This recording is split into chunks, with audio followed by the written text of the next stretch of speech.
عقل مند لوگ وائس پیپل کبھی کسی کے ساتھ نہیں الجھتے.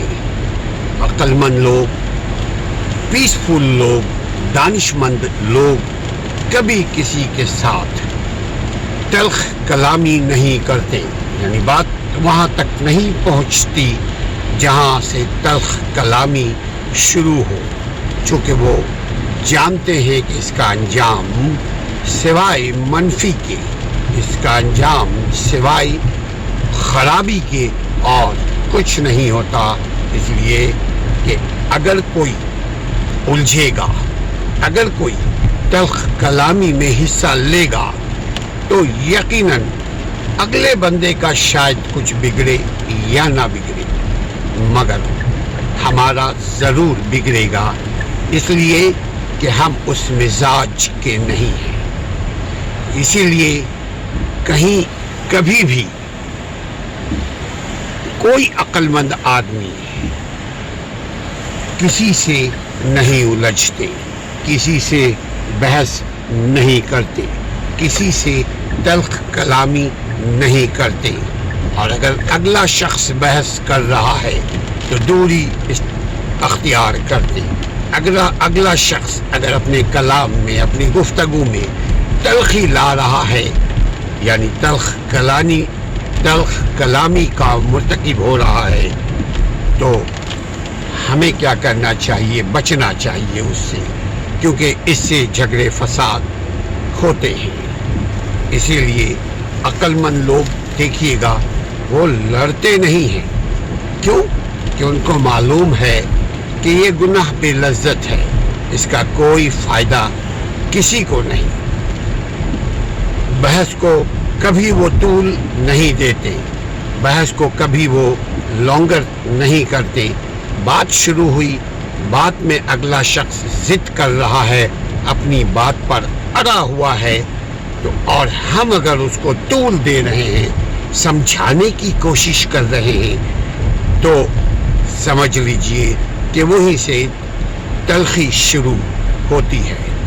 قصور کسی کا بھی ہو، تلخ کلامی سے بچیے، جھگڑے فساد سے بچیے، الجھنوں سے کسی سے الجھنے سے بچیے، باتوں کو طول دینے، باتوں کو لمبے کرنے سے بچیے. یہ مت دیکھیے قصور میرا ہے یا قصور سامنے والے کا ہے. اس چکر میں اپنی انرجی کو مت لگائیے کہ میرا قصور یا تیرا قصور. صحیح اور غلط کبھی بھی ایک شخص کے سامنے ایک بات، صحیح سچی بات، کڑی بات، حق کی بات رکھ دیجئے. اب وہ مانے یا نہ مانے اس پر ہے. ہم کوشش کریں اس سے نہ الجھیں، ہم کوشش کریں کہ یہ صحیح بات، یہ سچی بات، یہ حق کی بات اس تک زبردستی پہنچانے سے بچیں، کیونکہ اس سے سوائے فساد کے، سوائے لڑائی کے اور نتیجہ کچھ نہیں. اور لڑائی جھگڑا، غصہ، فساد، ان چیزوں کا انجام ہم سب جانتے ہیں، سوائے خسارے کے کچھ نہیں. آپ محسوس کیجئے کہ بحث کہاں ہو رہی ہے. عموماً آپ دیکھیے گا چوپن پہ، چوپانوں پہ، ادھر ادھر، گلی کے کونے پہ، ہوٹلوں میں، یا اب تو فون پر بھی، واٹس ایپ پہ بھی لوگ بحث کر رہے ہوتے ہیں. تو جہاں بحث کرنے لگے، آپ کو بات سمجھ میں آ جائے تو آپ کہہ دیجئے ہاں میں سمجھ گیا، thank you, change the topic sir. اور اگر آپ کی بات اگلے کو سمجھ میں نہیں آتی تو آپ خوبصورت انداز و الفاظ میں خدا حافظ کیجئے کہ بھائی مجھے ضروری کام ہے، I have to go somewhere else. So بات ختم ہو جائے گی. آپ کا ایک نیا دشمن بننے سے آپ بچا لیں گے. معذرت کرنے کے بہت سارے انداز و الفاظ ہوتے ہیں، آپ اس انداز کو اپنائیے اور بات باتوں بات میں معذرت کیجیے کہ بھائی I am sorry, I am coming, پھر بات کرتے ہیں، چونکہ اس سے بدتمیزی یہ نہ کرے تو بدتمیزی ہوگی، گالی گلوچ تک بات پہنچ سکتی ہے، اور ہمارے معاشرے میں تو مار پیٹ کوئی بڑی چیز ہی نہیں ہے، لڑائی جھگڑا، دنگا فساد، گالی گلوچ، مار پیٹ، یہ تو ہمارا چلن ہے۔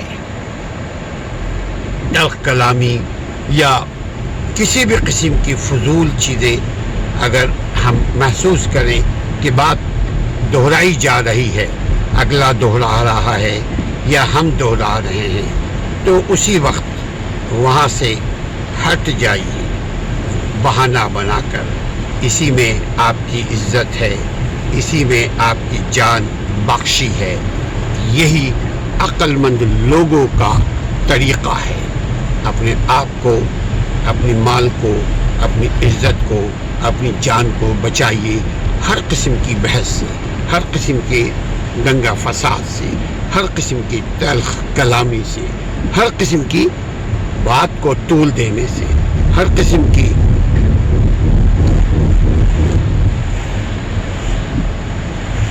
فضولیات سے، اور ہر ایک شخص کی اپنی فضولیات ہے۔ یاد رکھیے، آج کا دوست کل کا دشمن بن سکتا ہے، لہذا اپنے دشمنوں میں اضافہ مت کیجیے۔